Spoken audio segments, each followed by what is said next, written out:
तो दोस्तों एक बार फिर से आपका स्वागत है देश और दुनिया की ताज़ा अपडेट में। तो आइए बात करते हैं आज दिन भर और शाम तक की तमाम बड़ी खबरों के बारे में। आपको बताएंगे सभी खबरें एक एक करके एकदम विस्तार से, लेकिन उससे पहले आप किस राज्य शहर से न्यूज को देख रहे हैं हमें कमेंट बॉक्स में जरूर बताएं। साथ ही सभी बड़ी खबरों से अपडेट रहने के लिए वीडियो को लाइक करें और चैनल को भी सब्सक्राइब कर दें। बता दें, कर्नाटक हिसाब विवाद पर सुप्रीम कोर्ट से जल्द सुनवाई की मांग की गई। सीजेआई डीवाई चंद्रचूड़ ने जल्द नई बेंच गठन का भरोसा दिया है। कोर्ट में 2 जजों की बेंच एकमत न होने के चलते मामले की सुनवाई अब 3 जजों की बेंच में होगी। वकील मीनाक्षी अरोड़ा ने कहा है कि 1 साल हो चुके हैं और लड़कियां क्लास नहीं अटेंड कर पा रही हैं। इसके लिए मामले पर जल्द 3 जजों की बेंच गठित किए जाए। Chief justice DY Chandrachud, justice V Ram और यहाँ पे जस्टिस जेबी पारिदवाला की पीठ ने सीनियर एडवोकेट मीनाक्षी अरोड़ा की दलीलों का संज्ञान लिया। राज्य में 6 फरवरी से कुछ कक्षाओं की निर्धारित प्रैक्टिकल परीक्षाओं के मद्देनजर एक अंतरिम आदेश पारित करने की आवश्यकता है। ऊर्जा के कुशल उपयोग को बढ़ावा देने के लिए उजाला योजना को जनवरी 2023 में 8 साल हो गए हैं। इन 8 वर्षों के दौरान करीब 37 करोड़ एलईडी बल्ब, करीब 72 लाख एलईडी ट्यूबलाइट और करीब 23.60 लाख ऊर्जा दक्ष पंखे वितरित किए गए हैं। इस लेख में हम दुनिया के सबसे बड़े एलईडी वितरण कार्यक्रम उजाला और इन 8 सालों में इसकी उपलब्धियां एक नज़र डालते हैं। जी हाँ, आपको बता दें कि उजाला योजना से प्रतिवर्ष 48.39 मिलियन किलोवाट आवर बिजली की बचत के साथ ही 9,788 मेगावाट बिजली की पीक डिमांड को रोका गया है। जम्मू कश्मीर में कृषि क्षेत्र से संबंधित एक बड़ी परियोजना की शुरुआत का बेसब्री से इंतजार कर रहे किसानों के लिए खुशखबरी है। केंद्र शासित प्रदेश के प्रशासन ने एक खास परियोजना की मंजूरी दे दी है। इस परियोजना के तहत अगले 3 वर्षों में 47 करोड़ रुपए का निवेश किया जाएगा। राज्य के एक वरिष्ठ अधिकारी ने शनिवार को बताया कि इस परियोजना से राज्य में शहद उत्पादन में उल्लेखनीय बढ़ोतरी होने की उम्मीद है। कृषि उत्पादन विभाग के अतिरिक्त मुख्य सचिव अटल डुल्लू ने कहा कि इस परियोजना में वार्षिक शहद उत्पादन 69 करोड़ रुपए से बढ़कर 5 साल में 682 करोड़ रुपए तक होने का अनुमान है। रेलवे प्रशासन की ओर से उदयपुर स्टेशन को विश्व स्तरीय बनाया जाएगा। इस कार्य के लिए 354 करोड़ रुपए खर्च किए जाएंगे। निर्माण कार्य एजेंसी को अवार्ड कर दिया गया है और कार्य प्रगति पर है। 36 महीनों में स्टेशन पुनर्विकास का कार्य पूरा किया जाएगा। रेलवे के महाप्रबंधक विजय शर्मा के कुशल दिशा निर्देश पर उदयपुर स्टेशन के पुनर्विकास का कार्य तेजी से चल रहा है। कंपनी की ओर से प्रतिनिधि नियुक्त कर स्टेशन विकास के लिए संसाधन जुटाने के प्रयास शुरू कर दिए गए हैं। राष्ट्रपति द्रौपदी मुर्मू देश के 11 बच्चों को सोमवार 23 जनवरी को खास पुरस्कार देने वाली है, जिसका नाम है राष्ट्रीय बाल पुरस्कार। 11 बच्चों में 6 लड़के 5 लड़कियां हैं। ये देश के 11 राज्यों और केंद्र शासित प्रदेश से चुने गए हैं। द्रौपदी मुर्मू इन बच्चों को उनकी उत्कृष्ट उपलब्धियों के लिए प्रधानमंत्री राष्ट्रीय पुरस्कार देंगे। कार्यक्रम विज्ञान भवन में नई दिल्ली में आयोजित किया जाएगा। इसके बाद मंगलवार को प्रधानमंत्री नरेंद्र मोदी पुरस्कार पाने वाले बच्चों से मुलाकात करेंगे।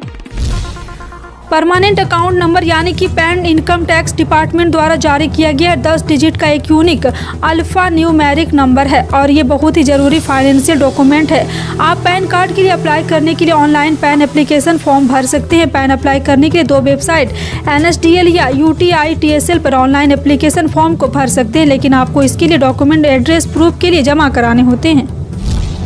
राजधानी जयपुर में 15वीं राजस्थान विधानसभा का 8वां सत्र सोमवार से शुरू हो गया, जहां राज्यपाल कलराज मिश्र के अभिभाषण के साथ सत्र की शुरुआत की गई। वहीं बजट सत्र की शुरुआत होने के साथ ही सदन में जोरदार हंगामा हुआ, जहां राज्यपाल का अभिभाषण शुरू होते ही बीजेपी विधायकों ने पेपर लीक का मुद्दा उठाते हुए CBI जांच की मांग की और गहलोत सरकार के खिलाफ जमकर नारेबाजी की।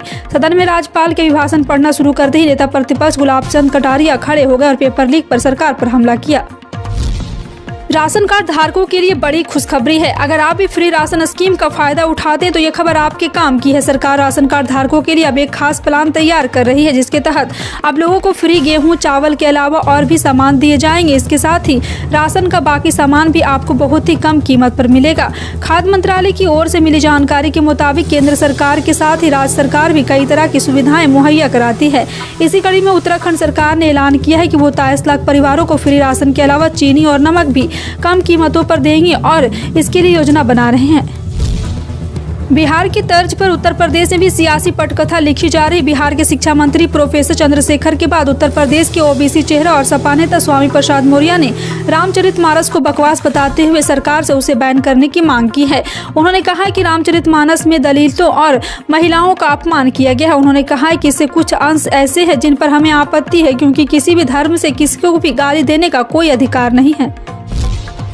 दिल्ली नगर निगम के मेयर का चुनाव 6 जनवरी को होना था। मेयर और डिप्टी मेयर का चुनाव कराने के लिए बुलाई गई एमसीडी की बैठक हंगामे की भेंट चढ़ गई थी और चुनाव तो दूर पार्षदों की शपथ ग्रहण तक नहीं हो पाया था। अब दिल्ली के मेयर का चुनाव कराने के लिए एमसीडी बैठक 24 जनवरी यानी मंगलवार को होनी। एमसीडी की बैठक में पहले शपथ कौन लेगा, निर्वाचित सदस्य उपराज्यपाल की ओर से मनोनीत पार्षद, इसे लेकर कई दिन से चर्चा का बाजार गर्म था। अब इन चर्चाओं पर विराम लग गया है। प्रधानमंत्री नरेंद्र मोदी ने सोमवार को नेताजी सुभाष चंद्र बोस की जयंती पर उनके श्रद्धांजलि दी। इस दौरान पीएम मोदी ने नेताजी सुभाष चंद्र बोस द्वीप पर बनने वाले नेताजी को समर्पित राष्ट्रीय स्मारक के मॉडल का अनावरण किया। इस दौरान पीएम मोदी ने वीडियो कॉन्फ्रेंसिंग के जरिए अंडमान और निकोबार में 21 द्वीपों का नामांकन भी किया। इन द्वीपों का नाम 21 परमवीर चक्र विजेताओं के नाम पर रखा गया। उत्तर भारत के राज्यों को शीतलहर से तो राहत मिल गई, लेकिन मौसम विभाग की माने तो 23 जनवरी से दिल्ली एनसीआर समेत उत्तर भारत के कई मैदानी इलाकों में मौसम बदल सकता है। इन राज्यों में आज से बारिश की गतिविधियां देखने को मिल सकती है। वहीं पहाड़ी इलाकों में बर्फबारी का दौर भी देखने को मिल सकता है। मौसम विभाग की ओर से दी गई जानकारी के मुताबिक पंजाब, हरियाणा, चंडीगढ़, दिल्ली और उत्तर प्रदेश के सुदूर इलाकों में आज हल्की बारिश देखने को मिल सकती है। आपका इन सभी खबरों पर क्या कहना है, कॉमेंट सेक्शन में टाइप करके जरूर बताएं। इसी तरह की पल पल की अपडेट जानने के लिए जुड़े रहें आप अपने हेडलाइंस न्यूज के साथ। मिलते हैं अगली बड़ी खबर में, तब तक के लिए जय हिंद।